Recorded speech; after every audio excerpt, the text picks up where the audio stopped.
afternoon, gang. Not that you would know it today, of course, because it's, the times we live in. Excuse me.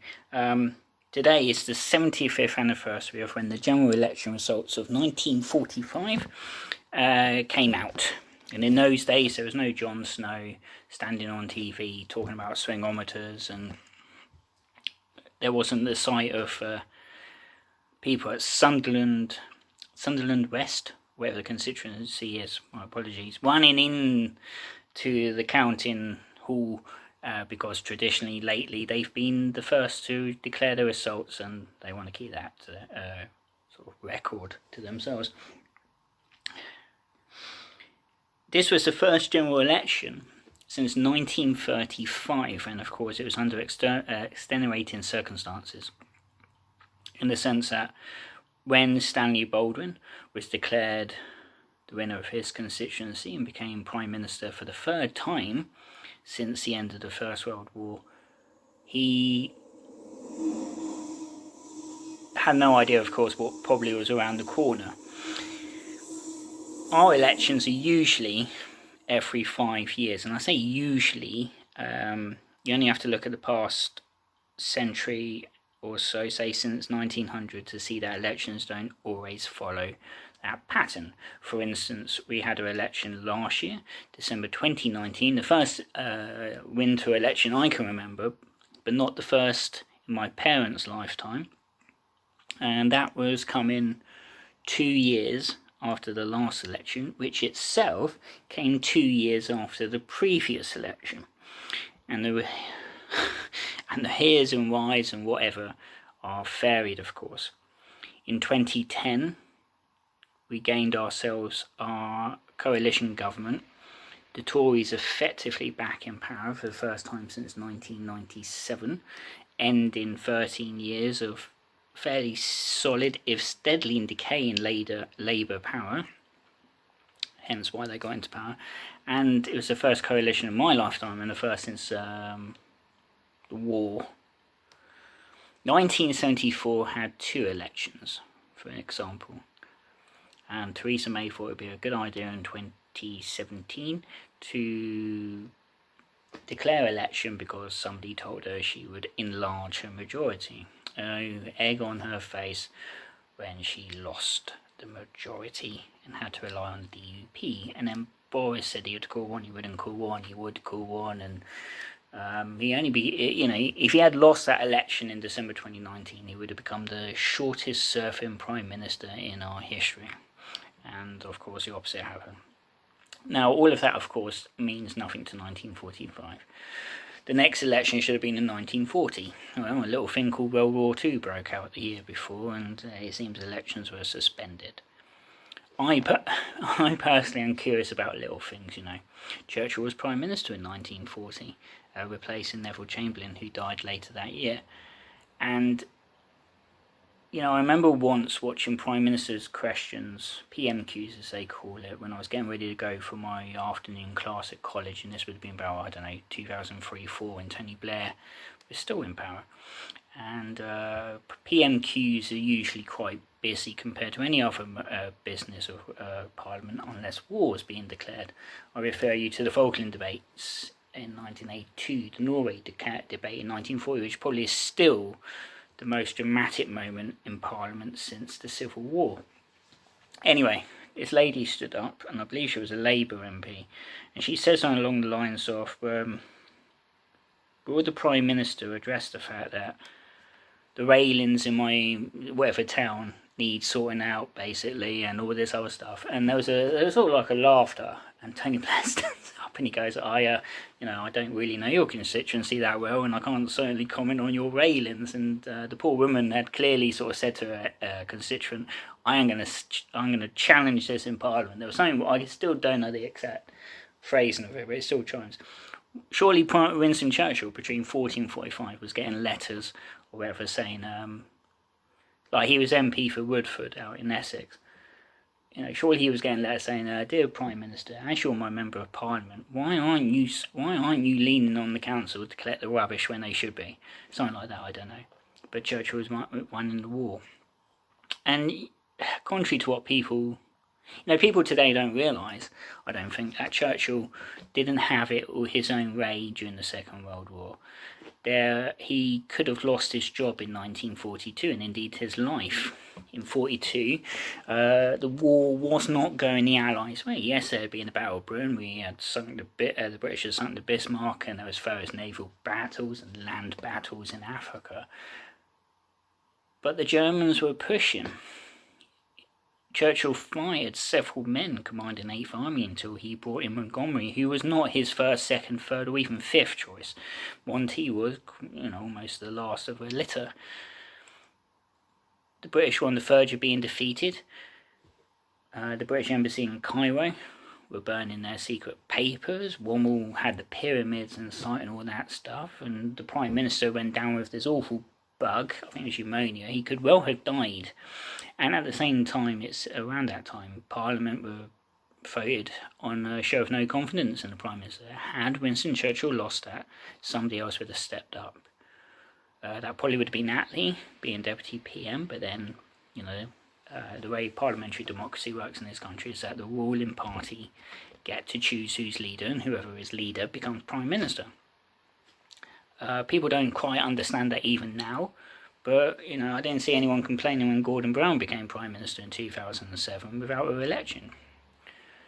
So, Churchill rode his luck in 42, and afterwards the tide of war turned in the Allies' favourably, but at the same time that is when really Britain's decline on the world stage started. The Americans were the up-and-coming power. Britain was the power in the world in 1940 when Dunkirk was happening, and then a few years later was the junior partner in the alliance. So, Britain and the Allies defeat Nazi Germany by May 1945. The election should have been, there was going to be an election one way or the other, and it was postponed really to allow those surfing overseas, especially in the Far East, which was still ongoing in July 1945, to vote and get their votes back to Blighty. As election campaigns went, it was typical. What people also don't really remember nowadays is that Churchill and Attlee actually had respect for one another, and though the knives were out during the election campaign and things were said about past records and the like, when Churchill was sick at one point, Attlee wrote a letter saying to her, basically, I hope you're okay. They had gotten on quite well during the war. Attlee defended Churchill at times, Churchill defended Attlee. And latterly, Attlee's been described as a conservative with a conscience. People on certain Facebook groups could do well to look at the past and will probably shudder. Today things are much more partisan, and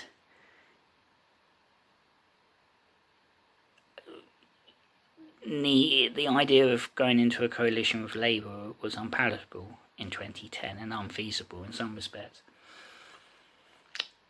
Churchill went all over the place. The town where I was born, High Wycombe, just up the road from where I'm living now, still clings as part of history to the fact Churchill stood by the famous Red Lion in front of what was then a hotel, now is an Iceland and pound shop, to campaign, and people came to watch him and listen. But the campaign saw people shouting at Churchill and booing him. Some people ran after a car once. He famously leant out and stuck his two fingers up.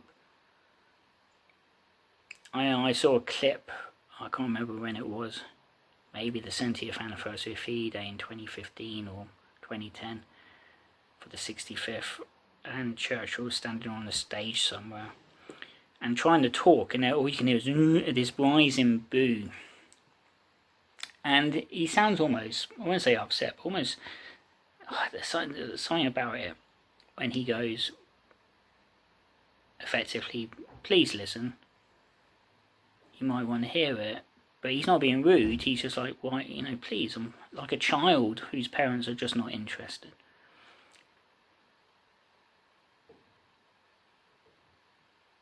as someone said at the time, it was my nan said, Churchill was the right man at the right time in 1940. Compared to Chamberlain, he was he was energetic.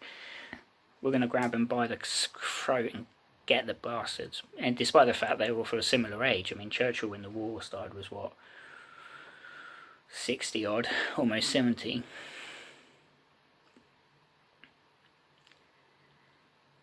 And the British public were effectively right. We've won the war. We've almost defeated the Japanese. I mean, the war ended over there almost a month after the election. Time for the peace. A lot of British towns and cities were not ruined compared to Berlin and Hamburg and Dresden, but they were ruined. Coventry, London, Portsmouth, Edinburgh, Glasgow, Belfast was hit. A lot of young men had lost their lives. A lot were coming home wounded. British Army, Navy and Air Force were going to be demobilising at a rate of knots because the Navy you didn't need armed forces that large for the peace. So, Labour, being in contrast to the Conservatives, a sort of compassionate party, all for one and all, one for all and all that stuff, in contrast to the Tories, seemed favourable. The coalition government disintegrates. Labour and Conservative are against each other. That's how the election runs. Churchill does not help himself at one point, saying that effectively if Labour go into power, it'd be like having the Gestapo in charge and all this stuff. And even Clementine said to him that night, I don't think you realise what you just said, have you? I mean, Churchill would be skewered left, right and centre today. He would have mastered Twitter, he would have mastered Facebook, and he would have done things a lot better than Boris in some respect.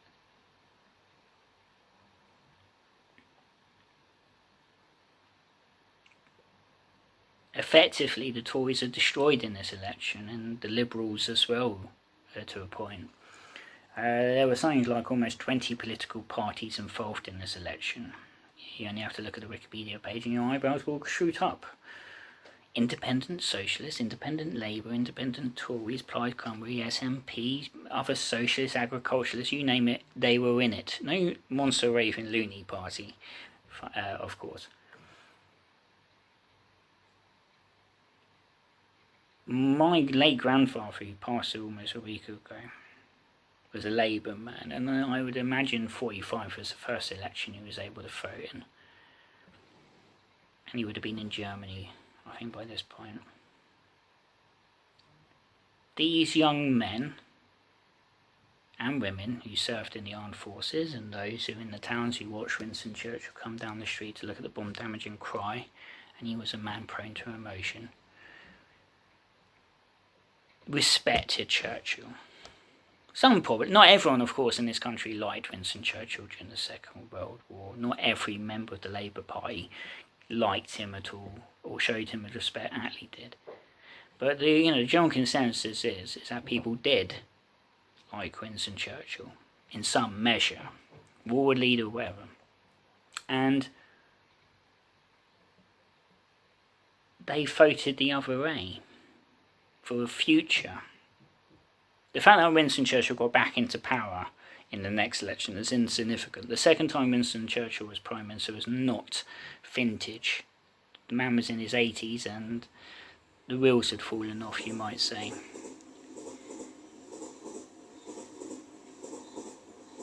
World War II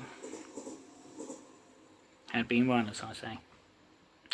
Labour gained 239 seats. There was an incredible swing towards them. Seats traditionally Tory before and since, like where I am now, and the Wickham constituency, went Labour. If you Wikipedia, for all its faults, shows you the history of some of these seats, and Aylesbury and Wickham only went Labour for the 1945 election. They have been solid blue Conservative seats since the war, and long before the war, virtually all the way back to the Civil War, 300 years previous. The election of 45 shaped our future. Had Churchill gotten into power, there would have been a government for the peace, but he had a hand in the NHS, and it's not acknowledged. It wasn't acknowledged then and since. Even Attlee said, Winston Churchill had a hand in it, but people didn't want to give credit to a Conservative, even then, especially then. So the government of war was replaced by a government of peace. The people rejoiced. And then, of course, the Tories got back in 1950, 51. It's the way politics works. I think back then it was hindsight is a wonderful thing, and knowledge of history can be a wonderful thing if you are prepared to look into it. And it seems up until maybe the 70s, politics was done differently to what it is today. Things have changed, people have changed, and I wouldn't say there was something gentlemanly about the 45 election, but thankfully we didn't have Facebook or Twitter, so that would be it. Dear Leslie Phillips, who is still with us, said in that 70th anniversary program they did in 2015 for VE Day, effectively a lone voice saying, still don't understand why they voted Churchill out. So not everyone was uniformly for Attlee. Attlee today is now held as one of our best prime ministers, and I suspect technically a better prime minister than Churchill. As I say, Churchill was leading the country into war in his first term in office, and letters from constituents might well have been answered but not taken with the seriousness as, say, deciding who's going to command 8th Army or who should be Supreme Commander in 1944. Whereas that would be Attlee after 45. So that's your 45 election.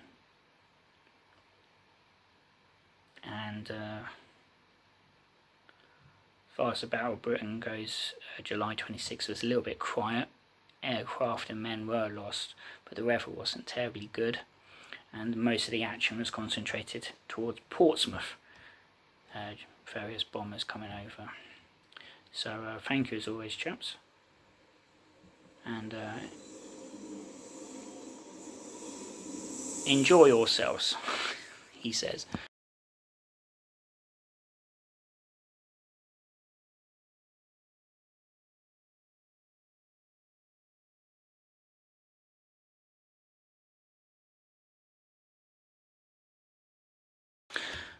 Well, chaps, as only I can, I was going to read a quote that Churchill did on the election. So if you're, I'll put it on anyway. I'm going to have to read it from Roy Jenkins's book. Read on the 9 o'clock news, and by now Attlee has gone to the palace. There was awkward silence with the king, because the king admittedly was much more of a fan of Churchill, and eventually Attlee broke the silence by saying, I've won the election, and the king said dryly, yes, I know, I heard it on the 6 o'clock news. So Churchill, magnanimous even in defeat, says, the decision of the British people has been recorded in the votes counted today. Immense responsibilities abroad and at home fall upon the new government, and we must all hope that they will be successful in bearing them. It only remains for me to express to the British people, for whom I have acted in these perilous years, my profound gratitude for the unflinching, unswerving support which they have given me during my task, and for the many expressions of kindness which they have shown towards their servant. You wouldn't have gotten that if when Blair left, or Boris or anyone. Churchill was sat in the bathtub when somebody told him the news, and apparently the man shed a tear and said, this is why, I'm not happy with the result, but it is why we have fought a war. So that was Winston, and that is definitely the end to this video.